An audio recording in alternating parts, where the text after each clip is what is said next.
start doing it today. So what does starting actually look like? So we are going to be talking about how to exactly start. So really going to be like building your infrastructure. And that doesn't mean like $1 million pole barn or anything like that. It's about, if you're gardening, maybe you need to build a fence first and grab your seeds and some soil, or have a neighbor till up the area so you can start working the soil. Maybe you have already done gardening, or you want to start bringing in animals. Fencing is a really good idea to start with. All animals need to be fenced in or have some kind of secure structure. You're going to have their feed on hand. You're going to have to know which bowls and watering systems are the best. So those are the things that you can start with as well.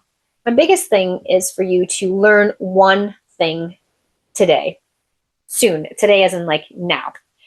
Master that one thing, like a small garden or getting those egg-laying chickens, and then grow bigger next year, or add more animals next year, or try to do those meat chickens the next year.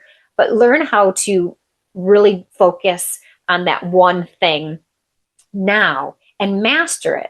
You don't have to be like a super master, but master it, really understand it. And it takes years to understand these animals, and a lot of years to learn everything, but really try to master it and then add more on to your homesteading adventures, no matter where you're at.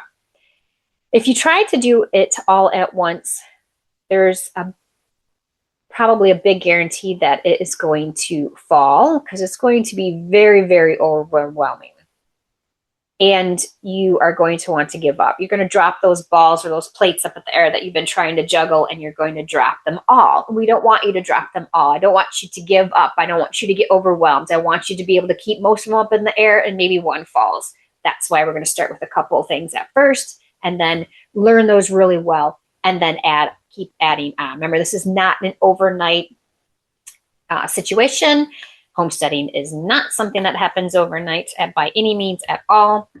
And along the way, while you're going, is that I highly, highly recommend is that you choose organic practices, choose organic food.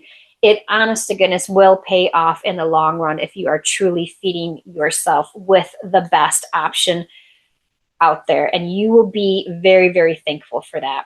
So try to stay away from the pesticides and the chemicals. Those are really basically cheater ways of handling things or growing things or anything like that. And they really end up doing much more harm than good to everything and everyone. So start with something simple.